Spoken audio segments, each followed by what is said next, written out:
Angel Rebo, known as the CEO Confidant. Is an influencer, international TV host, public speaker, CEO consultant, board member, and philanthropist. I was always doing the same thing. So I was always helping my employers to develop their businesses. I think that business leaders now need to be conscious like never before. They need to hear different messages. Angel has empowered more than 1,500 CEOs in 33 different countries and speaks 5 languages.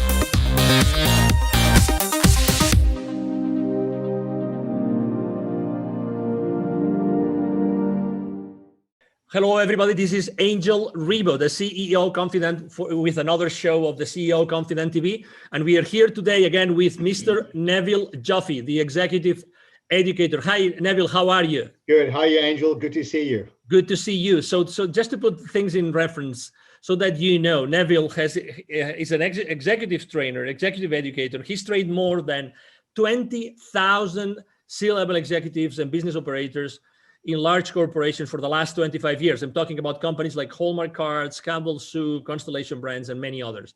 So, we're going to have the conversation around our conversation around chapter number 9 of your latest book, which is called, The Baker's Dozen Rules of Highly Successful Business Operators.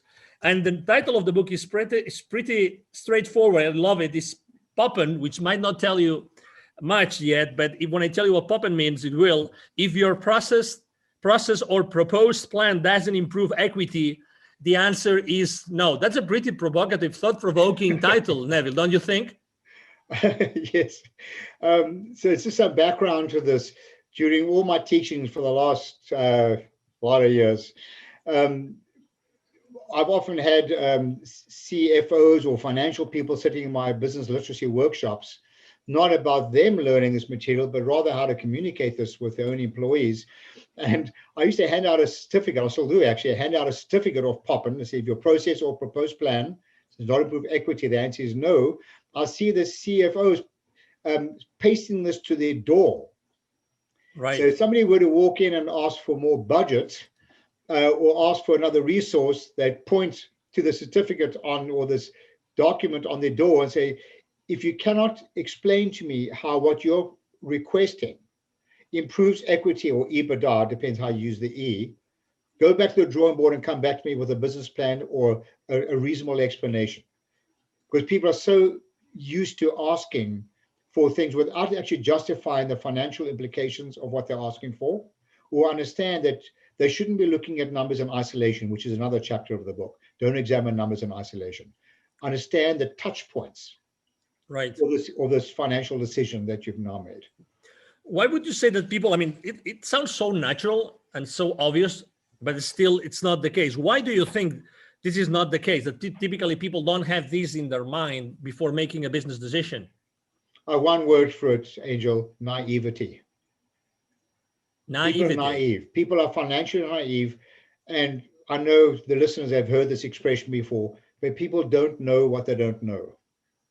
They don't know what they don't know. They never or rarely apply their mind to all the touch points, all the resources that are affected as a result of a decision. So, for example, someone in marketing may say, we're going to put out a marketing initiative. It's going to cost us $100,000. And we're going to increase revenue. Okay. So it happens to work. We increase revenue. Maybe it's a wonderful marketing campaign, but how many of the people in the organization, we're putting the CFO aside here, how many people in the organization actually have thought about what other resources are affected when revenues increase? Have they thought about how much volume you're going to sell when you step up a cost? Have they thought about the amount of cash flow that is required? Have they thought about the impact to profitability, which is affected with equity? So in the absence of everybody understand the financial implications of these decisions, these people are working in a vacuum, examining numbers in isolation, which is another chapter. Don't examine numbers in isolation. It was pretty shocking to listen to you when you said naivety, right? Because obviously there's so much money spent in education in corporate, right? So naivety. So have you actually tested or tried or asked, what would you say is the rate of financial illiteracy in corporations today? Oh my word, Angel, we've polled people over the last almost 25 years using various methodologies. And according to our testing, I'm talking about non-financial people now, operators, whether it be executives, I'm including senior executives in companies, right down to grassroots. The average level of financial literacy is less than 40% at a basic level. Expressing this another way, the majority of people are 60% financially illiterate. Wow. I mean, you know how scary that is? Yeah, can you imagine how much profit is left on the table, if you will, by making financial decisions that have a financial implication and they don't even know it?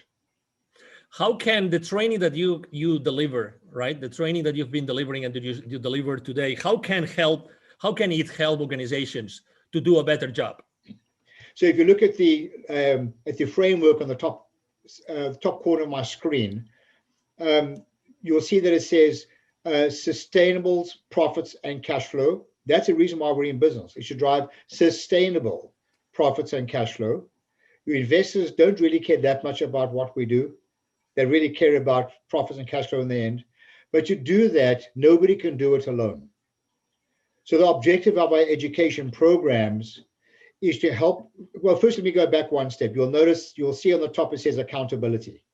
It's not reasonable to hold people accountable if they're not engaged in the decision-making process and if they're not educated.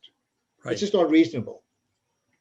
So it is incumbent upon the leadership of an organization to ensure, however they do this, to ensure that people are engaged in the process of decision-making, and that they are educated to understand the financial implications of the decisions, always pointing to the ultimate reason why we're in business, which is profits and cash flow. In the absence of which they are operating in a vacuum, and it is so dangerous. So according to your experience, what do you think makes the way that you've been training, you've been educating, business operators in the last 25 years, what makes it different? I think it's fair to say that there are many non-financial people that would rather have root canal without anesthesia than have to sit down and go through and learn about finance, accounting, anything related to the word finance. Herein lies the issue. It's because of that companies are not losing money, but losing the opportunity to have made so much more money by people being aware. This is not about turning people into accountants.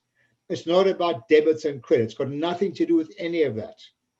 It's got to do with understanding the story behind the numbers on a set of financial statements, because that is all your shareholders care about. That is the scorecard that will tell them success or failure of a business. Therefore, everyone needs to understand what the scorecard, the statements will look like as a result of their decision. And everything should point to it, in the absence of which they're making naive decisions, to the point I made earlier on. Wow. If people would like to know more about this, Neville, what's the best way to connect with you? Oh, I love a good debate. Just contact me, Neville, Neville, at bizwisdom, bizwisdom.com.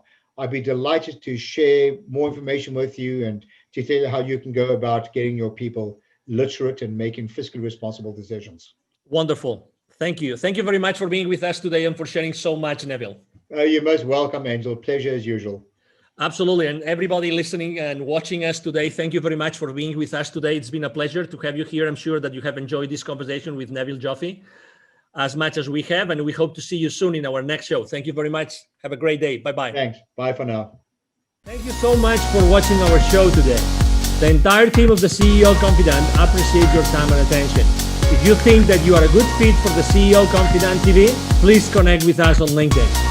We hope that you enjoyed today's show as much as we did. See you soon. Angel Rivo, the CEO Confidant. Email address angel@angelrivo.com. Don't forget to follow me on LinkedIn. Thank you.